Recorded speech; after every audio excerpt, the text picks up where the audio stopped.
हरे कृष्ण। तो instant oatmeal dosa और रुटी रेसिपি হোয়াট এভার ইউ কল।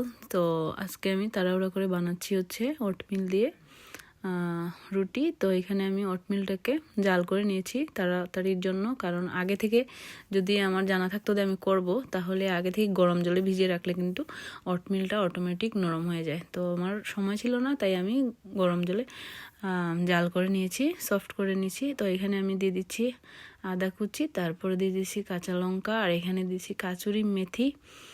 তারপর একটু মিক্স করে নিচ্ছি, আর এখানে দিয়ে দিচ্ছি হচ্ছে লবণ পরিমাণ মতো, আর এখানে অল্প করে হিং দিয়ে দিচ্ছি। তো খুবই টেস্টি হয়েছিল রুটিটা। আর এখানে হলুদ দিয়ে দিচ্ছি। আই থিঙ্ক স্যাটারডে আমি এটা বানিয়েছিলাম। তো এখানে আমি 1 কাপ মতো আটা দিয়ে দিচ্ছি বাইন্ডিংয়ের জন্য।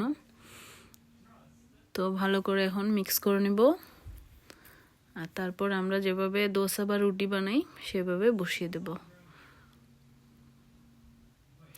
আর কোনো কিছু বানানোর জন্য সিজনিংটা হচ্ছে মেইন, কি যাচ্ছে এটার ভিতরে, টেস্টটা ওইখান থেকে আসবে।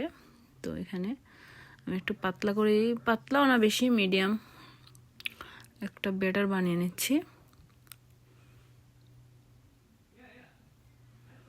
তো ভালো করে মিক্স করে নিতে হবে। আর আমি চাচ্ছিলাম যাতে এখানে ওটটা মানে শো করে, সেই জন্য এইভাবে রাখছি, না হলে পাউডার করেও দেওয়া যায়। আমি পাউডার করে দিই নাই, যাতে ওটটা দেখা যায় সেই জন্য।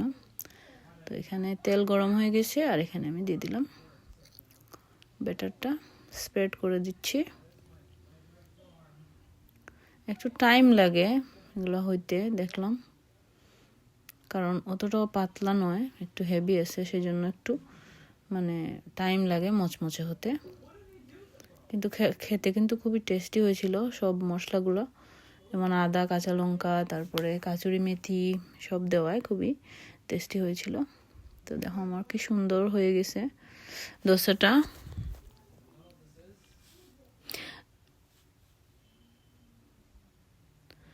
তো তারপরে এখানে আমি অল্প করে একটু বাটার স্প্রেড করে দিচ্ছি উপরে।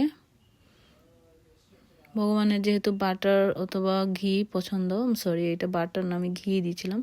তো এখানে ভগবানের ভোগ লাগানো হয়ে গেছে। এখানে জিঞ্জার পিকল দিয়ে ভগবানকে দোসা বা রুটি আমি ভগবানকে ভোগ লাগালাম, সাথে আছে আপেল আর অরেঞ্জ। আর এই যে দেখো আমি খেতেও বসে গেছি প্রসাদ। এই জিঞ্জার পিকলটা আমার খুবই প্রিয়, দোসা বা রুটির সাথে আর না হলে বিরিয়ানির সাথে খুবই যায়। হরে কৃষ্ণ।